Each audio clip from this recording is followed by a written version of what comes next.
Greetings, everyone. On behalf of our corporate host, Paradox.ai, and the worldwide membership of TA Tech, the Association for Talent Acquisition Solutions, I'd like to welcome you to this Leadership Summit on Artificial Intelligence and Machine Learning in Talent Acquisition. Next slide, please. Now, before we begin, I'd like to just talk for a second about what we mean by a leadership summit. Unlike conventional conferences where you cover a whole range of topics, our leadership summits do a deep dive into a specific technology. We want to explore the best practices, the opportunities, and the challenges involved in acquiring, developing, and implementing some of the world's best talent technology. And in order to do that, what we do is bring together world-class speakers. And we've got a faculty today that's just second to none. And we really get into some of the most important topics related to talent acquisition with artificial intelligence and machine learning. Now, if we were doing this event in person, the other aspect of our leadership summits that make them so special is that they are intimate settings where senior level people can get together and really have a meaningful dialogue about the issues and opportunities related to the technology. Obviously, we can't do that in today's environment, but what we can do is ask you to participate. Please post your questions using the Q&A tab at the bottom of the screen and let us know what you'd like to hear our speakers talk about. Let us know your questions. Let us have your comments and thoughts so that we can really make this as interactive as possible. I'd like to thank our corporate host again for today's session, Paradox.ai, and our two sponsoring organizations. You'll hear from all three of them later. Our sponsors are HireClicks and Olio. Next slide, please. I'd also like to propose that we have a little fun today. This is a conference about artificial intelligence. So what we've done is put together an artificial trivia contest. We're going to ask a trivia question about artificial intelligence at the beginning of each 10-minute intermission between each of the sessions. And for the one or more people who get all 5 correct answers, so there will be 5 questions again at the beginning of each intermission throughout the day. The person who gets the answers to all 5 correct is going to get a really cool prize. So stay with us for the entire day. We're going to cover a lot of important content, and you have the opportunity to win a prize if you can win the trivia contest. Finally, I'd like to just tell you a little bit about TA Tech. We are the trade association, the trade organization for the talent technology industry. Our members come from all over the world and cover every aspect of talent technology. We host an array of conferences and leadership summits. Our conferences are really B2B kinds of meetings for businesses to do business with each other. But we also co-locate them with leading HR organizations and conferences. So for this year, the TA Tech North America Conference, which is a B2B conference, will be held in conjunction with the SHRM Talent Management Conference, which is at least currently scheduled to be held on April 19 to 21. Our leadership summits, which we hold throughout the year, cover AI and machine learning, today's topic, programmatic ad buying and talent acquisition, recruitment marketing, and technology, diversity, and compliance. Now, as I mentioned earlier, typically these would be in-person events, but given the uncertainty around the world in which we live today, what we are doing is planning digital events in Q1 and Q2 of this year, and we're going to wait and see what we can do, if anything, hopefully we can, in person in Q3 and Q4. In addition, we produce a bi-weekly webinar series. It's called TA Tech Live. It's all about introducing talent technology to smart recruiters. And on January 27th, our next session, we have a very interesting topic, how to pick a programmatic ad platform.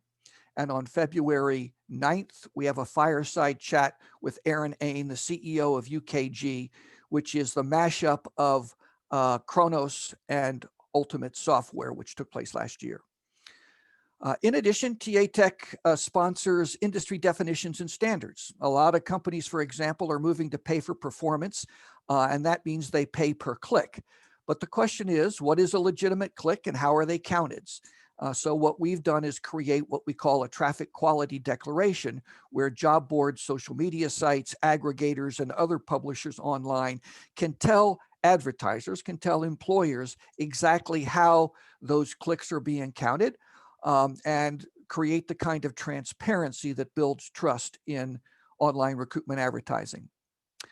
And finally, launched this past year, we've introduced the 100 Most Influential Talent Acquisition Thought Leaders program.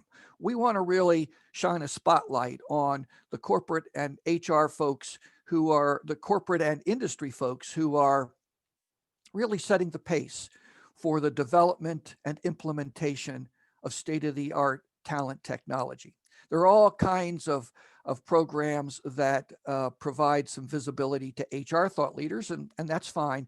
We want to shine a spotlight on the people in talent acquisition who are really leading the pack, if you will, in terms of innovation and new ideas. We do this in seasonal classes. So we have announced the fall class and the winter class for this year's selectees, and we will be introducing the spring and summer classes as we go forward. 25 people in each class, a total of 100, and then we'll start all over again because there's certainly a lot of great thought leadership that deserves to be recognized in this space. Okay, enough from me. Let's get started on our conference today. I'm very pleased to introduce the next session. The tech is not the goal. Digital transformation lessons from the Fortune 500. We have two truly special discussants for this particular session.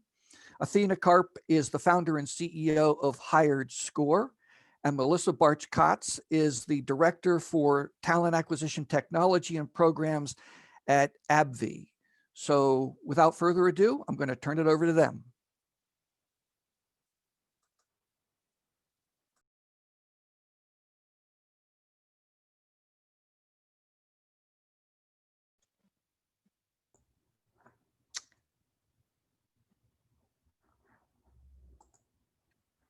Wonderful. Hi, everyone. Hope you can hear us. Melissa, it's great to have you. Thank you, Peter, for giving us the chance to join such an exciting conference and discussion. Always grateful for the thought leadership that TA Tech puts out there and for all the attendees today. So I will more formally introduce Melissa, who is the Director of Talent Acquisition Technologies and Programs at AbbVie. She's responsible for building out global TA processes along with implementing the technology innovation roadmap for TA. She also manages the PMO office with a team of project managers leading all of that TA-related projects for the org. Melissa, whom I've been grateful to have known throughout all the different companies where she's led such functions, AIG, Moody's, and Unilever, including ATS and next-gen technology integrations. In her spare time, you can find her on her Peloton. So thank you for joining us today. It's a pleasure.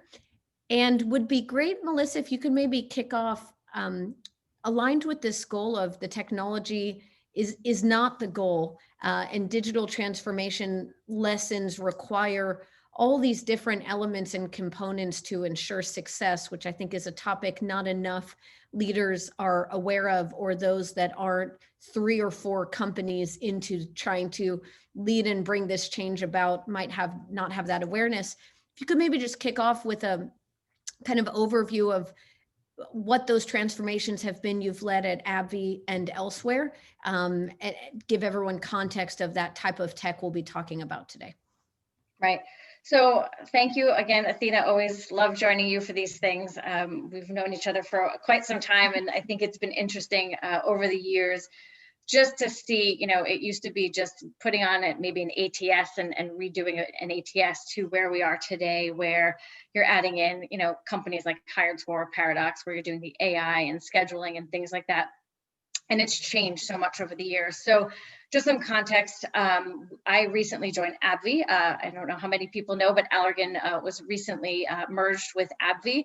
And it was really an exciting time for me to come in and take over this new team that the AbbVie leadership group has seen. Really, it's really a new space in TA, is just this need for some folks to come in more on the project management side and really start looking at your process and your tech stack and everything that goes into TA. And I think that's why I've been in TA for so many years, is the ability that the tech keeps growing and changing. And many years ago when I started in Monster was like the newest thing to where we are today, to just adding on all these technologies. So what I was kind of tasked with doing when we merged the two organizations together is really get us all in one ATS, because the ATS is really that foundation and that backbone, and really look at, again, not just what is the tech that we need, but what is that overall process, and what is that overall foundation, so that the tech is enables us to really become more talent advisors. And that's really the road that we've been on in the journey in AbbVie. We're starting with merging everybody into our one Taleo system. And then we've had HiredScore for AbbVie, but it'll be new to our Allergan folks. And then we are going to roll it out globally. So if anyone has attended our talks before, I'm very big on waves of things. And that is because of lessons learned at other places where we kind of saw the big picture and wanted to do all this fun stuff. And really ran into a lot of obstacles because it was just too big and it was too much and it wasn't really right for the team at the time. So that's really, I think everywhere I go, I keep learning a new lesson on how you build these better and better. And I think every time I go somewhere new, I get to almost try it again, take my lessons learned and kind of do it better the next time. And that's really what I've been doing. So when I started at AIG and Moody's, it was really just building out process and ATS to Unilever, where obviously everyone knows Unilever is kind of the great gold standard of great technology and great process, to kind of coming over to AbbVie and really transforming our team. And the team is really excited. But there's pain. There's a lot of pain when we do any of these processes as well. Yeah, it's fascinating, Melissa. I think how you've had more highly regulated or, constrained, or maybe lower on the innovation index, to higher on certain types of innovation, and back to highly regulated, right, if you will, different companies and waves. I think if you can talk a little bit more for this group about exactly our topic, beyond the tech, what are those biggest gaps you see? How would you categorize them? I know people talk a lot about change management, but maybe even in mentioning that, what that's meant on the ground for you as being responsible for this transformation, and thus needing to pick up all these other items to make sure it's a success. Yeah, and I think that's the biggest thing. It's very easy to come in and say, oh, I like all this new technology, I want it to do these things. But I think with TA, the big thing is we have so many different audiences that you have to almost think about each audience, and it's not a one size fits all change management plan. It's not a one size fits all training plan. And even the most basic things, and I'll use something that we're doing right now at AbbVie, is we're trying to get our hiring managers to do a little more self-service and start the rec process in Taleo. And even that, which to us, we'd be like, oh, it's no big deal, fill out the form. It's a lot of different, what does that audience look like and what does that training look like? So I think really it is, before anybody gets into any of these, we're going to change things and make it bigger and better. It's really knowing your organization and knowing who you need to partner with from the get-go to make sure there's alignment. So there's our HR business partners. It could be legal, it could be compliance, even your business. Obviously, the business is going to be affected by some of these changes, especially as you add things like I just said, some self-service, or the way you're going to be sharing resumes and things like that. So making sure you really are taking stock of what the organization looks like, and getting people from those areas to buy in as you start to build.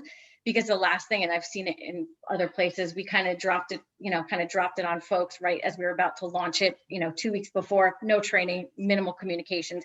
And we've seen a big fallout that people are confused. They don't know what's happening. It feels like more work for them. So I think that's the biggest thing that I've learned, is really just building a really good foundational process and making sure all your key stakeholders are involved as much as possible in the conversation as you're building. Because again, you get more buy-in when you're ready to launch. People are like, I know what's coming, I know how it's going to happen. And again, we all know TA, I need our friends in BHR and I need our hiring managers to work with us to make that candidate experience even better.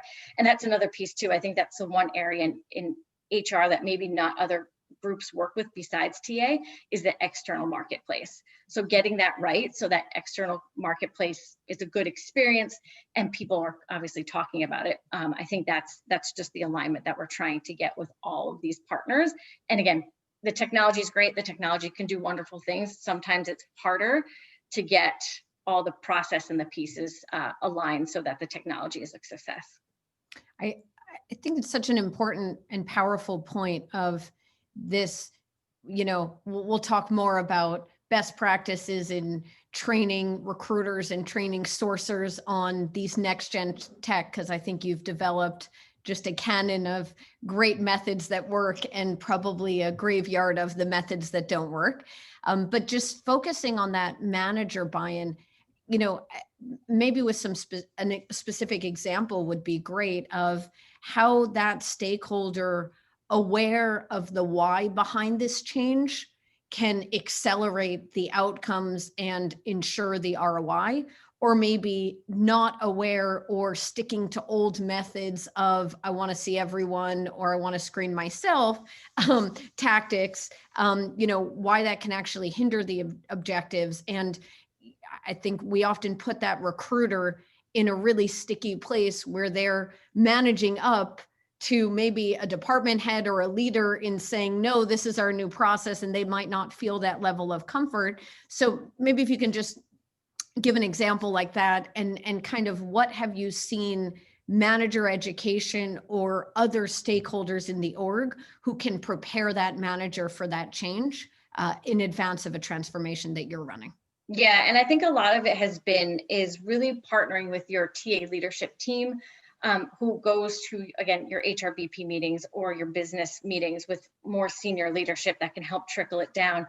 Honestly, at the end of the day, what's always worked well is data, and making sure you know what the pain points are of that business. And it isn't, sometimes, I hate to say, it's like a resume. It's not going to be one size fits all for all the business of the org. And what I've seen is, we know, especially when everyone should, you know your business, you know what their pain points are. Let's say they complain about the speed at which you hire, or not enough folks in the marketplace. So really kind of knowing what the kind of overall themes are of the business of why they can be unhappy with TA, and making sure you have what your current data is to what that data could be. Because at the end of the day, the data of what could be is also going to turn into your SLAs and your goals for your recruiters. And again, it's also knowing your team. So if I know that my team has 50 recs on their plate at all times, I'm not going to put some huge pie in the sky SLA goals. And it's also stuff I'm not going to promise as we start to implement the technology. We're going to make sure we know what we can do, we know what we're capable of, and that's the stuff that we're going to sell to the business. But honestly, what I've seen the business buy-in is all with data. It's, what are we going to do? How is it going to help me? What is it going to do for me? It's kind of a, what's in it? What do they call it? Whiffum, I think they call it. But it's a, what's in it for me? Why should I buy into this? And when you're starting to show them that scheduling times can go down, I have, you have better market, access to, by using certain things. That's usually why. But again, it's also promising that stuff up front and making sure you can measure it, so that when the technology is on, 1 month, 6 months, and a year, you're able to show how is it getting better with time. I think that's been the biggest success with us. And that's what I've learned the best, is just the best way for buy-in is just what's in it for me. Yeah, no, I love the what's in it for me, and especially in advance of a program launching. I think a question maybe some in the audience might have about that is, how do you explain that, and kind of what's best practices so that it's not recruiter speak or talent acquisition speak versus business speak? Do you have a partner helping you translate? Is that on the people like you to be able to speak the language of recruitment and speak the language of business? Maybe a little bit more about that. Yeah, and I think it's really on your leadership team. I think I trust my leadership team. They are sitting with the BHRs and the hiring managers, and I'm hoping that, they're in that position because they can, to your point, they can speak both. So they understand what the business wants, and they can come back and say, this is what we need. But I'm also hoping that they can go back and say, here's why this isn't, you're not getting your candidates because you want to see every resume. We're not moving this needle forward because, you're looking for that purple squirrel, and here's some things that we can do. I think the other thing is training your recruiters how to advise versus just taking that job description and posting whatever's up there, but really having conversations with them and saying, you're asking for a lot of this, maybe we can, if we took it down a couple of years, or we did this, here's how it can go faster. So I think it's also some basic training on the recruiters on how do you shift that mindset from just doing whatever the managers ask you to, but sometimes that's not easy. So making sure you also have your TA leadership team who's pushing that agenda, as well as your BHR is helping you as well. Because if the BHR is calling you and saying, just send John Smith all those resumes, just do what he wants, it's never going to work. Yeah. So Melissa, I'm thinking a lot about anyone listening in from here in the TA tech space who hasn't maybe had the benefit of doing this at 4 world-class companies, rinse, repeat, iterate. Where do you go for guidebooks, frameworks, best practices? Kind of what are your aids in helping drive these transformations? And I think also educate up and educate down and educate everywhere in between in what are the common pitfalls and what will prepare for the success. Yeah, I mean, I think for me, it's just the strength of your network. I have great people like my hard score friends who I can say, what is this? Have you heard of this? Just really being able to get involved in, local like organizations and folks that, and just former peers. I like kind of seeing too, I've worked with some really great people who've gone on to other organizations, and I will tap them and say, hey, all right, you're over there now. What are you guys using? What are you doing? So I think it's having a really good network, keeping in touch with those folks, obviously attending things like conferences when you can, but sometimes it's just off the cuff. Hey, we're thinking about this, who uses them and what do you know? And it's really just, again, using your network and building that strong network to make sure that you have some folks to tap on the shoulder when you're starting to look at things. And being involved. And I know that's so hard these days. I know everyone's working from home and the kids are home and everything else is going on, but really trying to figure out who are those go-to folks and where are those kind of networks you can tap into when you're ready and you basically just have questions on how things work. And it's information overload these days. I think everybody has their set ways of doing things. And I think that's another watch out that I will say, we might get to this later, but even with you, when you talk to your network and what works for people, sometimes ask for other questions, because I think we all know, and especially, I've been at a lot of different organizations, every organization's TA function is set up so differently. So even though what one works for one organization might not work for the other, because your setup is different. Your rec loads might not be the same. You might have a sourcing team, or you might not have a sourcing team, or you have an admin team. So I think, again, when you are, kind of interviewing your network for certain things and just want to know what best practices, start asking those foundational questions of, what does your TA, before I ask you which technology do you like, how are you set up and what are you doing and what are you doing with that technology and who uses it? Because again, what works for some might not work for others just because of setup. Yeah, it's a great point. And maybe if you can share a little bit more in all the orgs, the challenges universally that you've seen versus, at some orgs that exist and some org that doesn't, of helping that recruiting function be the talent advisory, talent consulting function that everyone dreams of. There's enabling them with the investment and the toolkit to position them for success. But as this keynote is about, there's all the other. And so maybe you can share some of that specific best practices around training, around education, around metrics that enable that to be successful. Yeah, and I think, listen, there's no magic bullet. I have to say, this is company number 3 that I've been doing this with, like on a bigger scale. And a lot of it's hard because you can't predict what's coming in. And I think, the number one thing that I've realized after doing this once, kind of one or two times is, and I've warned our leadership teams about it, is really just making sure that you're putting, again, back to those attainable, know your team, know your function, know your business, you know what workload looks like. So putting in attainable goals, but also don't put tech stacks in with that hope that it's just going to decrease headcount in day one, because over time it might, but sometimes what I've also seen is you almost need to beef up, get it going, and then kind of decide where you want to go as well. And sometimes that might be a decrease in headcount once it's working, but it also might be, oh, look, maybe we need a sourcing team because we really have a good, between our CRM and some of our AIs and those types of things, we can do more sourcing now, or whatever that looks like, or you need, more admin or whatever that looks like. So I think for me, we've tried to do as best as we can, and what we have are kind of what we can control was basically what I've done. So what we've done is, put in things like new recruiter university. I think it's so important that everybody who comes in, whether they're contract, full-time, RPO, whatever you have going on, everybody's trained in the same way, is all their SLAs and goals. It shouldn't be, I've been in, you manage RPOs before, your RPO shouldn't have any different goals than your recruiters. Manage everybody the same so it feels the same, and train them the same. So we've built new recruiter universities, and that's had obviously all of our trainings for all of the systems. Everyone should have access to the same systems when possible, and really making sure that everybody going in is handling their intakes the same way. Maybe their phone screens, everyone's, has that same goal of, get to a short list. Don't just, toss resumes over the fence. So we've done a lot of that. We've also done, people don't want to sit through 4 hours, 8 hours of training. We've made bite-sized videos, we've made reference guides.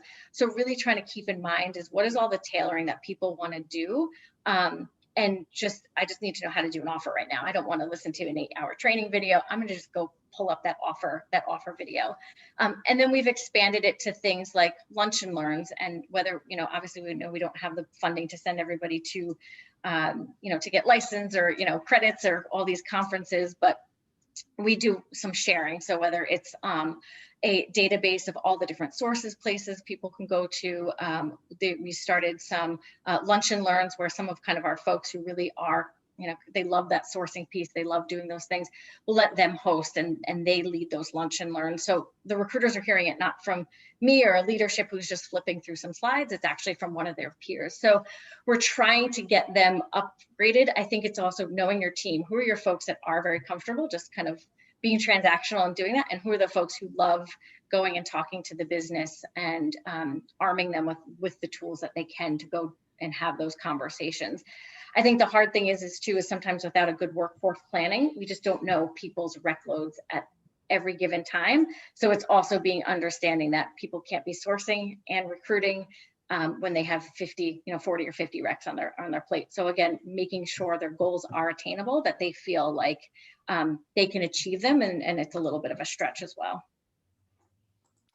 Yeah, the bite-sized training, especially, and meeting recruiters at the points of needs, I think maybe that's an eye-opener for audiences listening in.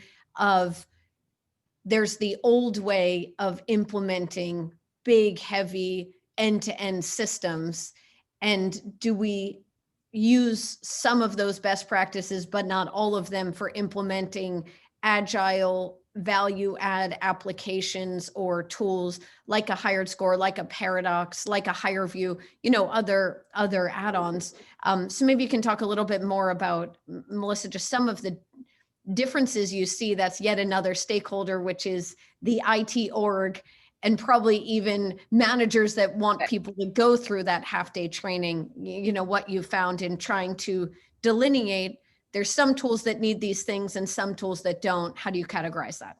Yeah, and I think it's actually interesting. I think back a couple years ago, everybody wanted this 4-hour, 5-hour trainings, and basically what we saw at the end of it is half the time we would have to retrain folks, because we all know if I'm sitting on, 20 new recs. I'm not getting to offer for at least another 4 weeks. And then I go, how did they do that offer? And we were getting, phone calls to retrain folks at that point of need.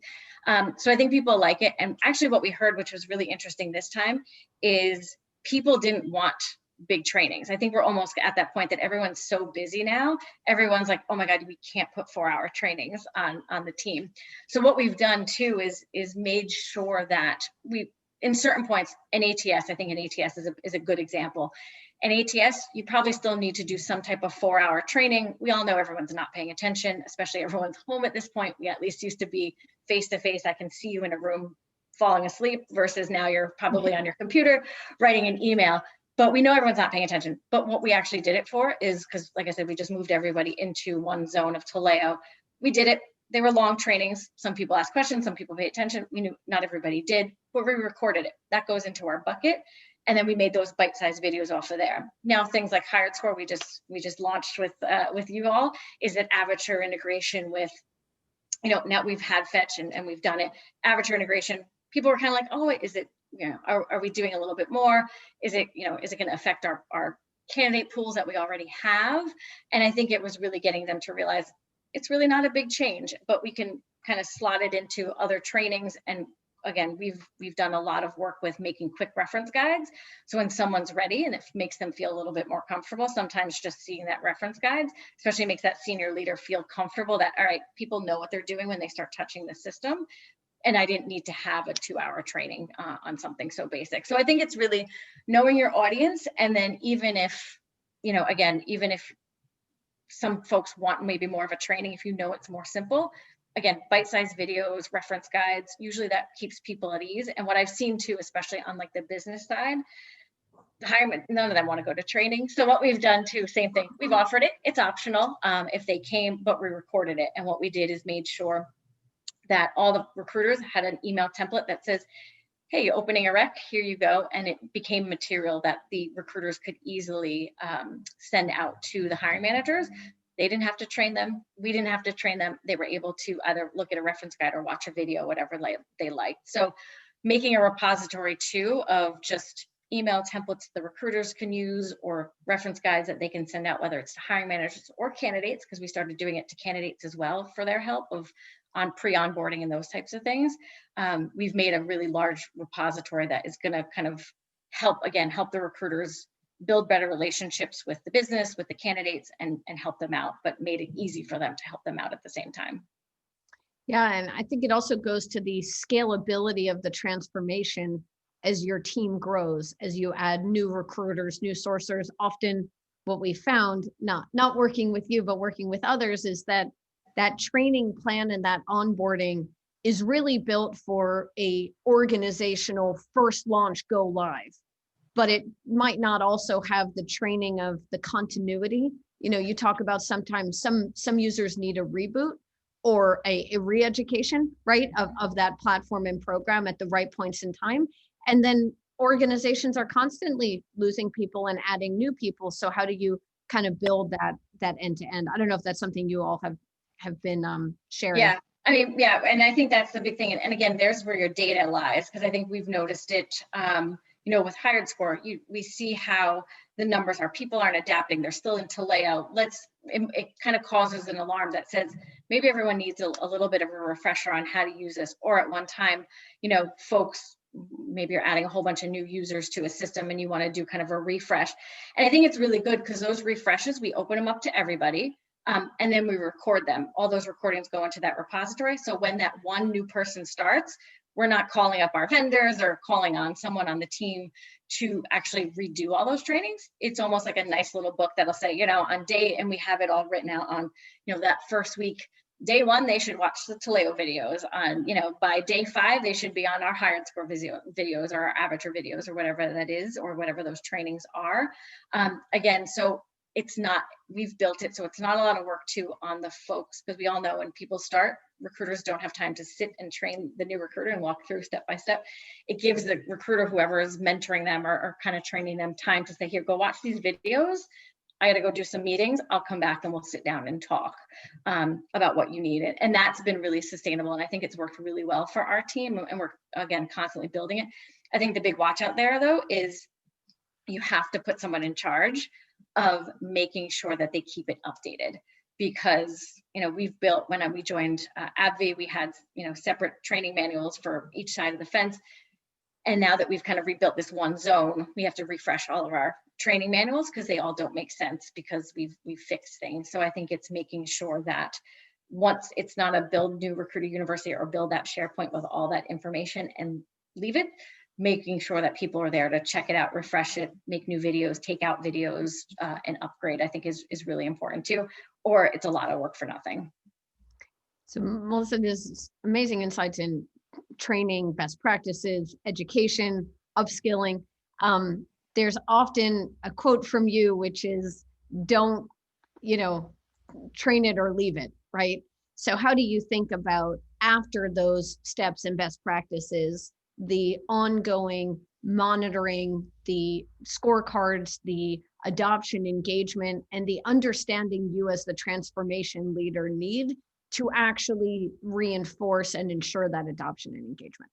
Yeah, and I think the big thing is all in the recruiter goals. Again, I think it's, as you're building, knowing your team, knowing your process, knowing, again, what is reality too, is making everybody send a short list of 3 to 5 people in 10 days when there's hiring managers that are still out there who want every resume. Maybe that's not an ideal goal for your organization.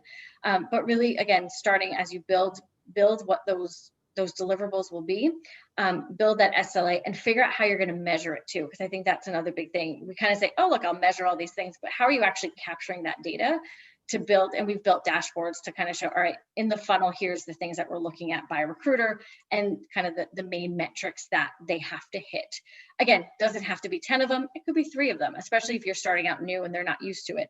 I think the big thing is tie it to their goals, because when you give them something to work towards, or they know, in my one-on-ones with my manager, we're going to talk why my agencies are now above, 6%, or why I can't, why it's taking me from, intake to interview, why it's taking me 15 days or whatever that looks like.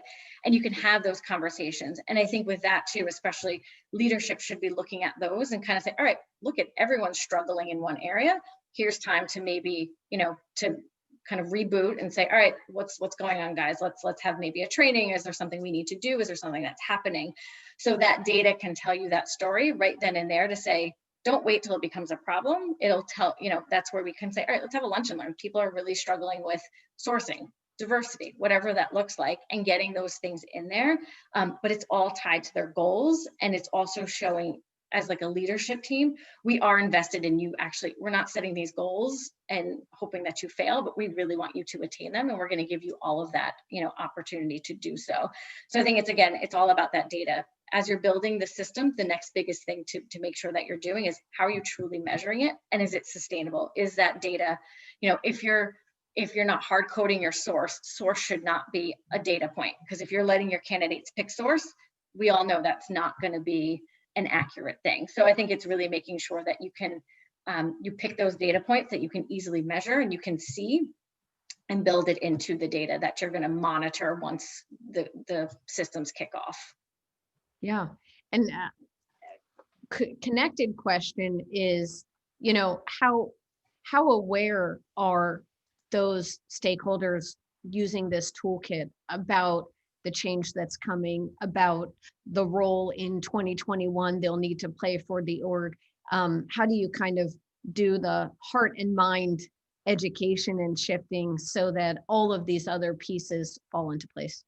Yeah, and I think it's again, especially as we enter a new year, it's starting those conversations right off the bat as you start your, what are we achieving this year? What is happening? Because I think you're doing it individually in your own individual goals. I also think your leadership teams are going out and talking about, all right, what are we going to do this year? What are our goals? What do we have to do? And it's a great way to start tying in, all right, we're going to keep agencies down this year. We were at, I don't know, I'm making these numbers up, it was not us, but we're at 20% in it last year. We've just kind of, said, let's look at all of our agencies, get them on one MSA with standard terms. And now we're going to make sure that our teams, knowing that we're giving them new tools, they should be at X amount of agency spend. So don't, business, we're going to pressure you a little bit before we just call an agency. So I think now is a great time of year, but even anytime you're doing, especially it becomes also too, let's say you do something in June, if it's part of your change management. So as you talk to your business, as you talk to HRBPs, it rolls into that conversation of change management is as we roll this out, this is what we're measuring, this is our goals, and then we'll continue to report it out to you as they go to, we all know they go to quarterly meetings and those types of things, and we arm our leadership team with those things. Yeah, so that kicking off the year, the advanced understanding of the change in role and then the why behind all this toolkit, I think those are and there's no surprises. So especially with your recruiting team, these are part of your goals. It's all baked in. And again, I think for me, I just get nervous is just making sure truly before you make something a goal, make sure you can truly measure it so that they feel like, they can achieve that at the end of the day. And talk a little bit more. I know that COVID has impacted, a lot of obviously organizations, TA teams in busyness, in new things they have to handle that they've never handled before. And I guess also companies have thought a lot about, is now the right time to do a transformation? Should we wait until we're all back in office and in person and things die down? Is that going to be a 1-year wait, a 3-year wait? What metrics and goals will that wait then negatively impact? So I think if you can just talk a little bit more as someone who's been actually leading not just a merger of large global companies, but also a transformation simultaneously from remote in COVID situation, if you can talk a little bit more about how to calibrate those decisions and maybe what COVID has accelerated in some places. Yeah, and I mean, I think, coming from, some organizations that were very truly fluid and, kind of open to whether it was work from home or, work from anywhere type of kind of industry to industries that are very like everyone needs to be in the office. And this is how, we can only get work done if we're live and in spots. And I think it's been interesting to see even places like that kind of realizing that, I think everyone does I think, especially as we're almost going into year 1 of this fully, which I keep looking, I'm like, oh, March 13th was the date that we all went into lockdown. And I can't believe, I remember thinking it was only going to be a week or 2. And here we are almost 10 months later. But I think it's really funny to me of all the things that I'm sure everybody on here who's been in TA for a while has been saying, things like, and organizations, I mean, Unilever is one of them where they do it great, where we were using, Pymetrics and Hire Review and all these things kind of remote before, and really trying to get that pool down before, before they kind of came in. And I think everyone's starting to see the value of, we didn't need 95 people to come in, because they didn't have an option. There was no option to come in anymore. You had to use video.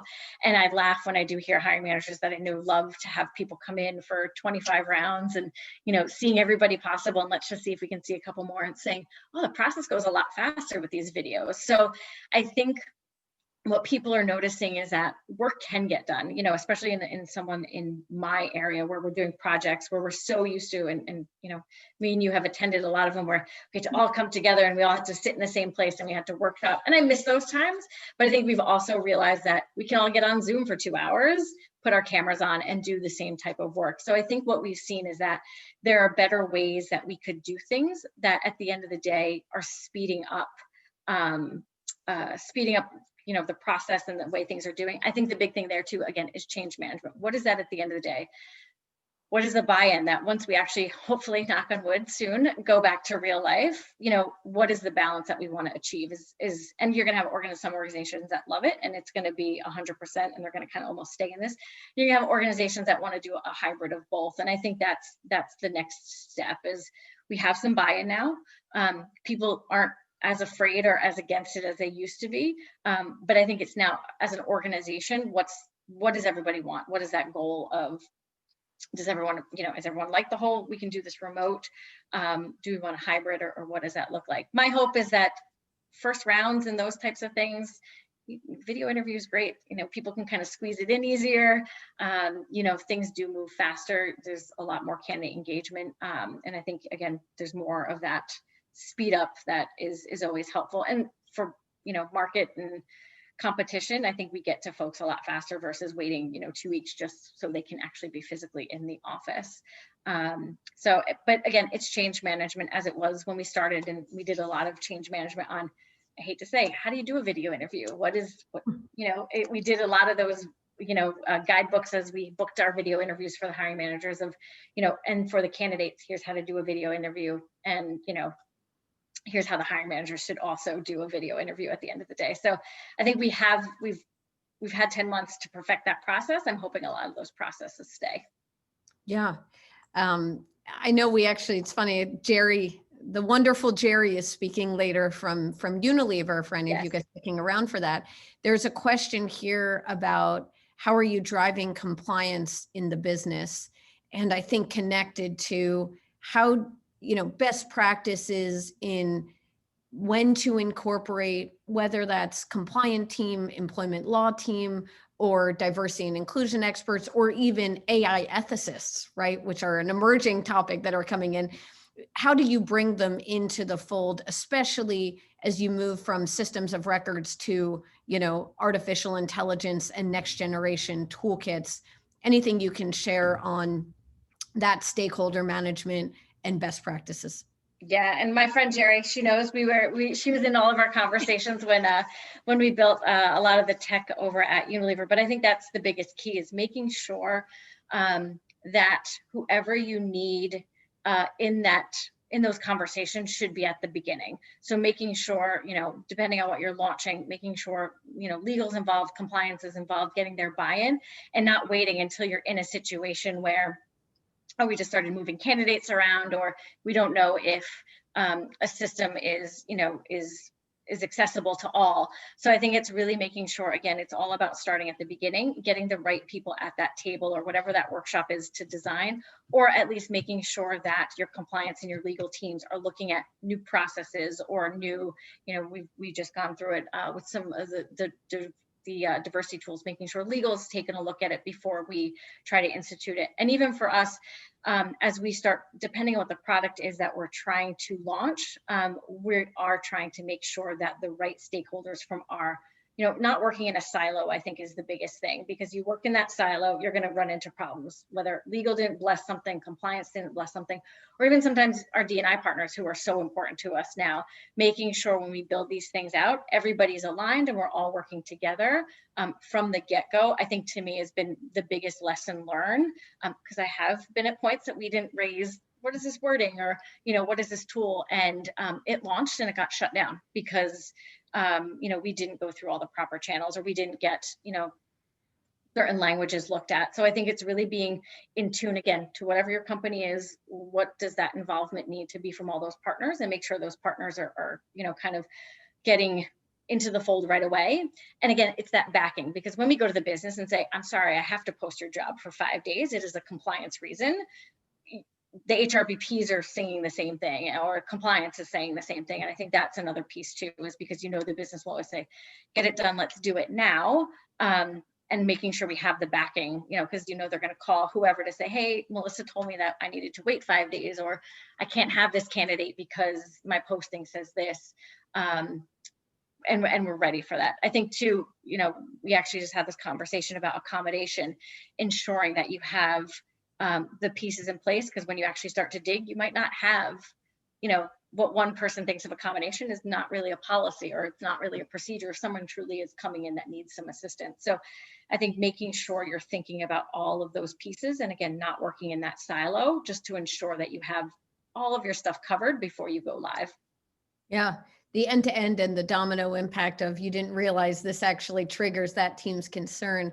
I think there's another element that you and I have talked about, which is some vendors build from the most compliant, aware, and turned on, and then it's up to you to switch them down to whatever level you want as an org. Other, usually end-to-end systems, or maybe less specialist in the space of compliant AI, might require your team take a customizable system and make it compliant. So even how you diagnose the vendors you're working with, of how much work and effort do you need from us to make this from an out-of-the-box non-compliant to a customized compliant, versus start with that standard and then have us bring you down. So I guess that lexicon and how that's been part of your job. Yeah, and again, I think it's having good relationships with your compliance folks, your legal folks, and knowing what their and I think you said it before, in all the different orgs that I've had highly regulated companies that we can't, it's very strict on what we can and can't do. And I've had other companies that they're a little bit more open and want some flexibility. So again, I think it's really knowing what the end goal is, what the appetite is, even as you're looking at vendors. So to your point, if you have a vendor who's like, we only do this or we can't do this, and it's better that you know right off the bat if that's a deal breaker from a company standpoint, is if they want this but they can't do it.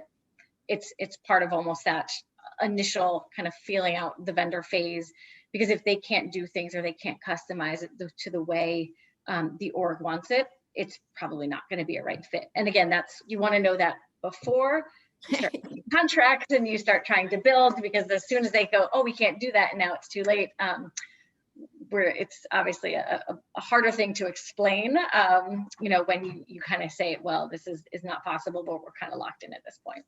Yeah, I think, and even making sure in the RFP and in the vetting that you have that Q&A to figure out if you're not able to meet what our compliance or legal team needs, out of the box, then you can make that happen before go live. And what client references can we talk to that have seen that in action, right?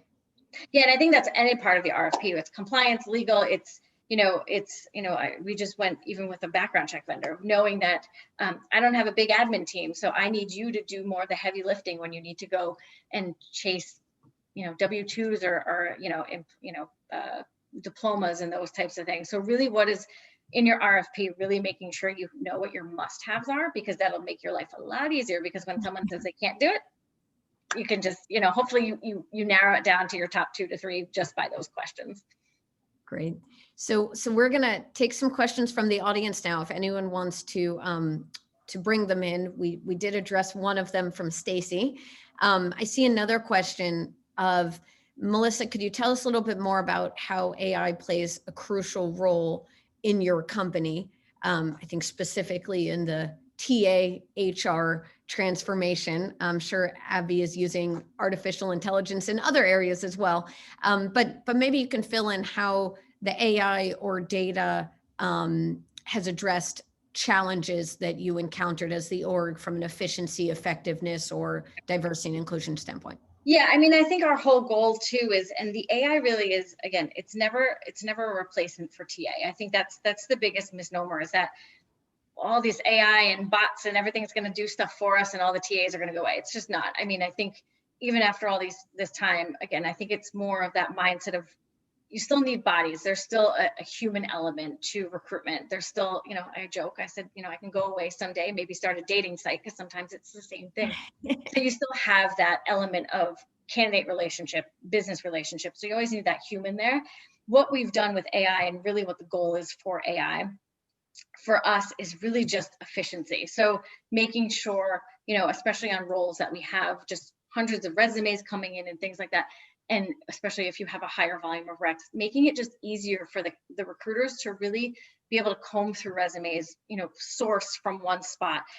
Our goal really is to keep them in one spot so they can do multiple things, whether it's email out or schedule or source or, review resumes all in one spot, and have it minimal that they have to go outside of the system. Probably the only time they're going outside of our systems is into into LinkedIn. I think that's the big thing. And it really is more just ease on the recruiter. It's getting rid of that transactional stuff. As you know, it's really hard to say, oh, I don't want the TAs to be transactional anymore. It is not an option for them not to be transactional if you don't give them the tools. Because if you don't give them the tools, it is post and pray, and it's going through what's there. They have no time for anything else. And that's what our hope is with AI. The more we put into the system, the easier we make it for them to comb through the resumes, source candidates, even sharing back and forth. I want to take them out of email, let them stay in the system and go back and forth with the hiring manager in that system to say yes or no. And people can fill out forms and those types of things in the system. So I think that's really the goal for me at the end of the day, is the tech stack. I don't, hopefully especially with the way everybody is developing. 5 years ago, we might have needed 6 vendors to do every piece of the puzzle. Now you don't, because people are starting to kind of realize, all right, the gaps are in scheduling, or the gaps are in video interviewing. Let me build that into my product. So it's really figuring out, and this is what we've done, is building your foundation. Next step is figuring out what you already have and what it can do, make it, turn on some stuff that maybe you didn't have turned on before. And then from there kind of go, all right, we still have gaps. I'll tell you right now, our gap is we still, we have to figure out the best way to get some of that scheduling automation in. So it's figuring out from there where are your gaps, and then, kind of building it and then starting to look at your vendors from there. But I think we've gone through, we don't need the 25 vendors in a stack just to do every piece, which has been really good. Yeah, I think, Melissa, that recognition, for some steps, you want a specialist or a best in breed. For other things, the generic, and maybe that connects to compliance considerations or accuracy, or if you're going from manual human to relying on an AI, then that risk profile of it being, not that highest tier quality. I guess maybe you can add that in as well, and how you think about that matrix. Yeah, no, absolutely. And I think that's a lot of things, in certain areas where you're constantly having we think of all of, especially for us, sales positions and those types of things, you're getting hundreds and thousands of resumes. So making sure it's, again, it's fair, it's and accessible to all, but it's easy for the recruiter to kind of comb through and get to that small bunch of folks and again, how do you share too? Because I know, again, coming back from, there was no way to kind of say, oh, everybody was keeping their candidates on spreadsheets. We all know everyone forgot about those candidates, or the recruiter left and all those second and third runners up were gone with that recruiter. So that's another area too, is like, how do you make sure the team is really kind of connected? So especially in those hard to fill roles, if somebody sees somebody great, that person can take their runner up and just shoot it on over to me. So we don't lose those people either. Yeah. Melissa, it's been such a pleasure as always. We hear from you for decades and many, many hours.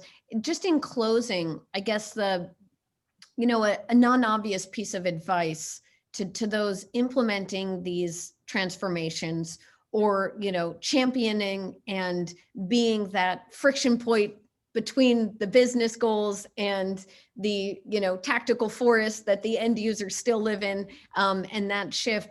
Any kind of closing advice you'd have to those listening in that wouldn't be the most obvious thing to go to? Yeah, I think the big thing is don't try to do it all in one shot. And I think I said this before, is doing it in waves, figuring out kind of what is the best way to implement, and not trying to kind of do everything all at once and shove everything into a chain. It's a change. It is an evolving change that needs some time. So I think that's my biggest advice to everybody is, I know we want everything fixed and beautiful and wonderful within, a month or two, but I think really is be realistic when you start planning these things out. Don't try to change, especially if you're in a global organization, don't try to change the whole globe in one shot with a whole bunch of new technologies or new processors and things like that. I think that's the biggest lessons learned that I have. And it's really figuring out where the best appetites are, get them going, let them prove of why it's good. And then once you make your case, you can easily start expanding. And don't be afraid to pivot at any point in time, because we all know the way we think it's going to work and the way that it's built might not always match. So just, I think it's keep an open mind, and be able to be flexible and pivot, and make sure you have vendors that will pivot with you, because if that's, I think choosing good partners is also another big key task that you have to have a really good, successful kind of build out at the end of the day. Amazing. Well, thank you so much for joining us. It's been enlightening, always for me, and I think for the audience. Melissa, if anyone listening in wants to get in touch with you, LinkedIn, kind of what? Yep, LinkedIn is always the best. Feel free to connect with me. And thank you again for inviting me to do this. Always fun. Likewise. So thank you to the TA Tech team, and looking forward to the rest of this great agenda and day. Thank you.